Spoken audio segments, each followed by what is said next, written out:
All right, this is why 93% of people will never lose belly fat. So if your belly is stretching out your drawers right now, pay close attention because I'm going to show you how I had the belly and how I lost it. So my name is Vlad, and for years I would struggle with belly fat. I felt like it was my genetics. I felt like maybe my limiting beliefs was holding me back from cutting weight. Externally, like people used to talk to me and try to give me advice. You know, my mom visited me over COVID and basically was like, you need to do some sit-ups. I had a friend that I haven't seen in a long time, and he was like, you need to stop eating. And in my head, I'm like, bro, I'm doing the sit-ups and I'm eating healthy. I'm doing both of those things. So what are you talking about? And I still look like the way I look. I still had the belly fat. So it wasn't until I stopped doing these things that I was able to achieve success. So we're gonna get into that. All right. So the first thing, guys, the first thing is you need to stop cheating on the weekends. You got to. See, for the longest, that would be my favorite thing of the whole diet, cheating. I would get the General Chow, the McChickens. I would be like, it's my cheat meal. You know, I could go crazy. It's my cheat day. I could go crazy. Papa John's, everything, the sauces. I was dancing with the food, you know? And it wasn't until I understood that, look, if you at a certain point, you shouldn't be cheating. If you're at 15 or not even 15, like 20% body fat, and you're incorporating these cheat days on the weekend and these cheat meals, man, you are setting yourself up. You're setting yourself up for failure because you're gonna set yourself up back. To decrease that belly fat, you have to be in a calorie deficit. So these big cheat meals that you're having on a weekend that you're probably not tracking, these probably like 2,000 for a meal, 2,000 calories for a meal, 3,000 for the day. You're gonna be end up in a calorie surplus for the week. It's gonna set you back. It's too much, especially when you have already high body fat. So instead of the cheat meals, what I've done is I've incorporated refeed days. So a refeed day is basically higher in carbohydrates. So your body tells your body when you're in a deficit, it tells your body you're not starving, and it helps you. It's more healthier, and it helps you in the long run because you're not recovering from all those, big calorie meals, sodium and cheeses and dairy food. You know what I'm saying? So it's more healthier in the long run. So I incorporated a refeed day, and this way you could stay on track. All right? Guys, the next thing why people never lose belly fat is they drink on the weekends. I did it too, man. I would go out with my boys and, go to salsa con fuego and try to dance all night. And you know what I'm saying? I get this and get that, get the drinks. And then after the night, you can't end the night without going to a spot to get something to eat. So you go to deli, you get a bacon, egg, and cheese for my New York guys out there. You get an Arizona iced tea, and then next thing you know, you 2,000 calories again. On top of that, you got the cheat meal and the drinks, and that's going to set you back 3-4 days. So if you start at a certain point from Monday to Thursday, on a weekend, it's going to erase that. It won't even matter. So incorporating these drinking on the weekends could set you back because protein synthesis is broken when you drink. So you want to keep the protein synthesis always occurring so you could lose the belly fat. So if you drink a lot, it's going to shut it down, and then your body's going to have to recover from that.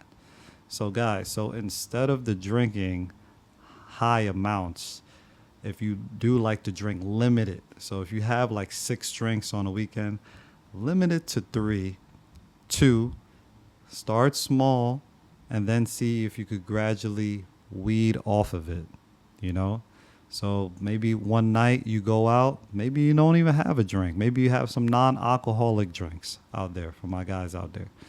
And then you gradually weed off of it so you could keep the hard work that you earned over throughout the week. So that's one thing that I did. All right. So the next thing, guys, is intensity in the gym. Listen, I've done it. You go to the gym. I've went to the gym, hours spent on a machine, texting on YouTube, talking to people 10 minutes, going back and drinking water. And then, you got to act like you're doing something. Somebody comes to the machine, and that's when you want to work out. There's always some people when you on the machine, you could be texting for like 10 minutes. As soon as somebody want to use that machine, that's when you want to, I was working out, and man, you wasn't doing anything for the past 15 minutes, bro. So that's what I was doing. Intensity was lackluster. So when your intensity is lackluster like that, you have to incorporate a program.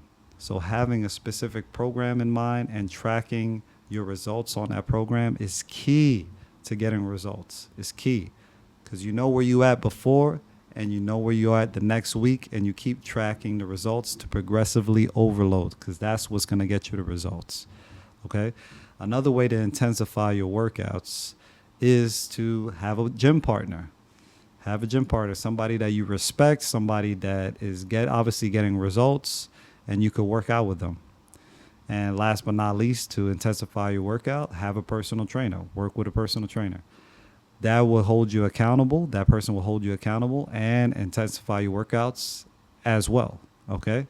So these things will hold you accountable. And these, all three things I've done, and it is a big, major difference than just going to the gym and just picking a random workout. And people usually do that. So that's one thing to do. So the next thing, guys, is your accountability is lacking. So just kind of related to the other one, having accountability is probably one of the best decisions I've made. So for the longest time, I had nobody holding me accountable. I was doing it on my own. Randomly, I would take a progression picture. Randomly, I would track my calories randomly when I felt like it. And I just got nowhere. 4 weeks later, I would track where I am, and then little bit results. 4 weeks later after that, I track where I am, got worse, gained weight. Then 4 weeks later, it was always 4 weeks later. No results. It wasn't until I had somebody holding me accountable every single week I was able to achieve results. You checking with them. You asking them questions. They looking at you. They be like, oh, you got to change this. You got to change that. That is when things started to change. Because when I hired a coach, he was no nonsense, man. He was like, look, you got to get the results. There's no if, ands, or buts. It's going to happen. So by having a coach, you are going to get results, period. You are investing the money. You are paying for the coaching.